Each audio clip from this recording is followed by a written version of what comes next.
Isang tagpukong, ito, kasi ito ang daming tatanong sa amin, ano ba itong ano, ba't parang bagang yung isang representante ng Laguna, parang bagang nagagalit sa inyo, ano at parang bagang sinasabihan kayo ng kung ano-ano. Ipakita mo nga yun, Direk, at nang sa ganoon, yan, kausap niyo po yung Kong JJ Suarez,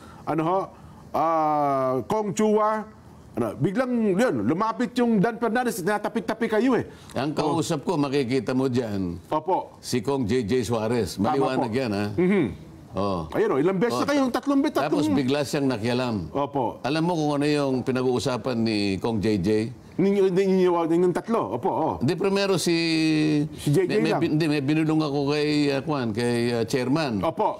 Pagkatapos, sabi ni Kong JJ,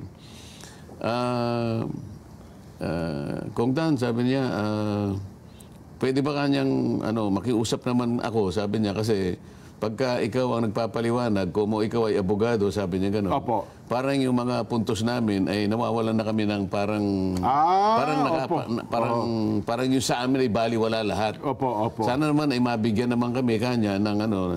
Sabi ko, Kong J, kung yan naman ang issue mo, nakikita mo naman, kapag ako ay nagbibigay ng komento at saka kung ano yung gusto kong i-emphasize sa aking pagsasalita, ito'y binabato ko sa chairman eh.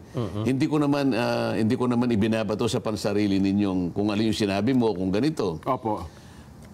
Kaya lang sabi niya, yung parang namamaliit kami, parang gano'n. So ina-assure ko siya na wag mo namang isipin ka kung gano'n kasi kailangan naman kasi ilabas natin kung ano yung legality. Hindi naman ako pwedeng kumawala doon sa nalalaman ko, sa training ko, na palaging nandun ako sa merong legal basis. So yun pala yung paksa nyo ni Kong JJ. Yun ang paksa ko kasi parang medyo nagdaramdam siya ng konti. Hindi naman siguro nagdaramdam, maring nag-voice out lang po sa inyo. Nag-voice out, maring naghihinanakit sa kasi kung halimbawa ni-raise ko ito, parang yung sinabi niya, maaring mawala ng visa. Masasapawan, parang gano'n. Maring masapawan, maring ganito. So, yun ang kanyang Sa akin naman, may konting validity. Pero kailangan ipaliwanag ko na, pero kailangan din nating ihayag talaga.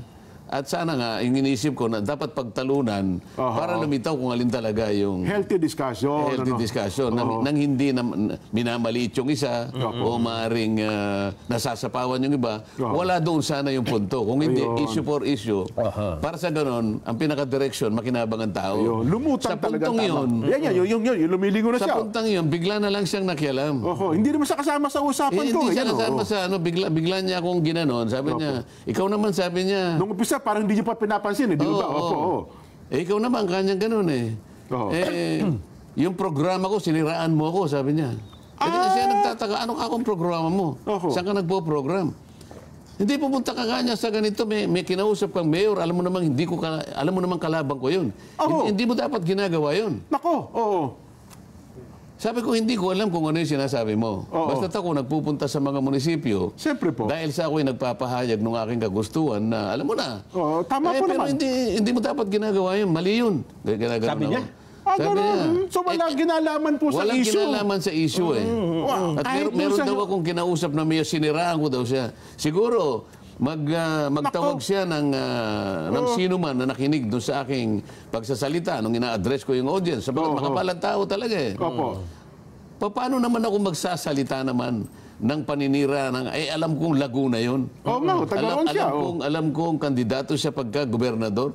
Ako ba naman, hindi ko naiintindihan. Unang-una, hindi ko gagawin yun. Siyempre po. Pangalawa, ang aking kandidatura ay nakasalig doon sa pangkalahatan.